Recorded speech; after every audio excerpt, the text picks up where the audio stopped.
అదే RTV app వార్తల్ని క్షణాల్లో చదివే అవకాశం ఉంటుంది. ఒక న్యూస్ పేపర్, ఒక టెలివిజన్ ఛానల్ మీ చేతుల్లో ఎప్పుడూ ఉంటాయి. ఖమ్మం ప్రాంతానికి చెందిన సిద్ధార్థ యోగా వైద్య నిపుణులు, ప్రముఖ ప్రకృతి వైద్య నిపుణులు కూడా రామచంద్ర గారు మన దగ్గర ఉన్నారు. మీకు తెలిసిన వాళ్ళని అడిగే ప్రయత్నం చేద్దాం. సార్ చెప్పండి, నేటి తరంలో మీరు ప్రకృతి వైద్యాన్ని అందించే ప్రకృతి ద్వారా వైద్యాన్ని కూడా నయం చేసుకోవాలంటున్నారు. ఇంగ్లీష్ మందులకు ప్రకృతి వైద్యం తేడా ఏంటి? ఇంగ్లీష్ మందులకి ప్రకృతి వైద్యానికి మధ్య తేడా ఏమిటంటే, ఇంగ్లీష్ మందులేమో మనకు జబ్బుని తాత్కాలికంగా తగ్గించేటువంటి ప్రయోజనాన్ని అందిస్తాయి. అది కాకుండా ప్రకృతి సహజ జీవనాన్ని మీరు పాటిస్తే శాశ్వతంగా జబ్బు రాని పునాదిని మీ శరీరంలో ఏర్పాటు చేసుకోగలుగుతారు. అందువల్ల ఏం చేయాలంటే, మన చుట్టూ ఉన్న నేచరే కదా మన సృష్టికి కారణం.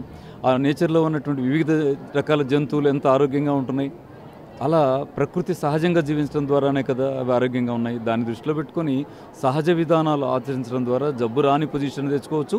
ఒకవేళ జబ్బు వస్తే కూడా మీరు నేచురల్గా దొరికే పుదీనా, కొత్తిమీర, తులసి అలాంటి వాటిని జ్యూస్ చేసుకొని మార్నింగ్ మీరు తేనె నిమ్మరసం యాడ్ చేసుకొని తీసుకోవచ్చు టిఫిన్కి హాఫ్ అన్ అవర్ ముందు.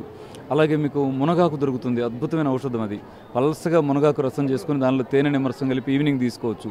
అలాగే మీరు ఆహారంలో వాడేటువంటి విషతుల్యమైన వాటిని పక్కన పెట్టే ప్రయత్నం చేయొచ్చు. ఇలా జబ్బులు రాకుండా చూసుకోవచ్చు, వచ్చిన జబ్బులు తగ్గించుకోవచ్చు కూడానండి. ముఖ్యంగా చాలామంది కూడా ఈ మధ్య కాలంలో కూడా ఏదైతే కిడ్నీ నొప్పి కావచ్చు, క్యాన్సర్ కావచ్చు, ఇవల్ల వేరే హాస్పిటల్, ప్రైవేట్ హాస్పిటల్ తిరిగి వస్తాం. కానీ మీ ప్రకృతి వైద్యం ద్వారా నయమవుతున్న కొంతమంది నమ్మకం ఉంది. అలా ఎలా జరుగుతుంది? వాళ్ళు ఆచరించే పద్ధతి వల్లే ప్రకృతిని అనుసరించడమే దానికి పరిష్కారం. ఉదాహరణకి కిడ్నీలో రాళ్ళు ఉంటాయి అనుకోండి, ఏం చేయాలని ఆలోచించి ఆపరేషన్కో బ్లాస్టింగ్కో వెళ్ళిపోతుంటాం కదా. అలా కాకుండా రాళ్ళు రావడానికి మూలమైనటువంటి ఆ బాయిలర్ చికెను, బాయిలర్ ఎగ్స్ అవి తింటాం మానేసి ఆ మురికిని ఎలిమినేట్ చేయడానికి మంచి ఔషధం, దివ్య ఔషధం ప్రకృతి ఇచ్చింది కదా, ఆ మంచినీళ్ళు తాగుతూ కొండపిండి ఆకని దొరుకుతుందండి పొలాల్లో. కొండపిండి ఆకును గ్యాదర్ చేసి దాన్ని పిండి కూర ఆకంటారు, కొండపిండి ఆకంటారు. దాన్ని మీరు జ్యూస్ చేసుకొని మార్నింగ్ ఈవినింగ్ తీసుకోండి. లేదా రణపాల ఆకని దొరుకుతుంది, దాన్ని మార్నింగ్ ఈవినింగ్ జ్యూస్ చేసి దాంట్లో తేనె నిమ్మరసం కలిపి తాగమనండి. కిడ్నీలో రాళ్ళు నెమ్మదిగా వెళ్ళిపోతాయి. రాళ్ళు రావడానికి కారణమేమో ఆహారపు అలవాట్లు, నీళ్ళు తక్కువ తాగడం. వాటిని వదిలించుకోవడానికి చక్కని మార్గమేమో కొండపిండాకు, రణపాలకు జ్యూస్ తాగడం.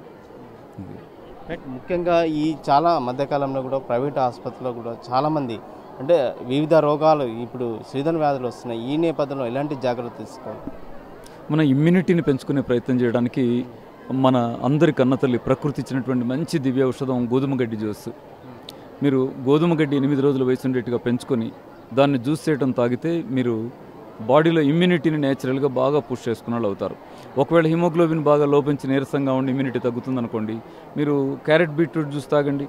లేదా ఇంకా సింపుల్గా హిమోగ్లోబిన్ పెరగడానికి గోంగూర ఉంటుంది, ఇంత గోంగూర తీసుకొని దాన్ని ఉడకబెట్టి సూప్ చేసుకొని మార్నింగ్ ఒక గ్లాస్, ఈవినింగ్ ఒక గ్లాస్ తాగండి. అలా హిమోగ్లోబిన్ పెరుగుతుంది. ఇమ్యూనిటీ తగ్గకుండా చూసుకునేటువంటి ప్రయత్నాలు మీరు చేసుకోవాలి. అలాగే మీకు నేను ఇందాక చెప్పిన మునగాకు, కరివేపాకు జ్యూస్ కూడా ఇమ్యూనిటీ పెరగడానికి బాగా పనికొస్తుంది. వాటిని వాడుకోవడం ద్వారా సీజనల్ జబ్బులను ఎదుర్కోగలిగే స్థితి తెచ్చుకోవచ్చు. అయితే ఈ వర్షాకాలం బాగా ముసుళ్ళు పట్టే పొజిషన్ ఇలాంటప్పుడు మీరు హెల్త్ పాడైపోయే ఆహారాలు తినొద్దు. వేపుడు కూరలు, నిలవ పచ్చళ్ళు, ఈ చికెను, మటను, అలా బిర్యానీలు ఇలాంటి అనారోగ్యకరమైన అంటే వెంటనే అరిగే ఆహారాలు కానివి, ప్రకృతి సహజంగా లేనివి దూరంగా పెట్టారనుకోండి, అది కూడా మీకు ఈ సీజనల్ వ్యాధుల నుంచి దూరంగా ఉంచుతుందండి.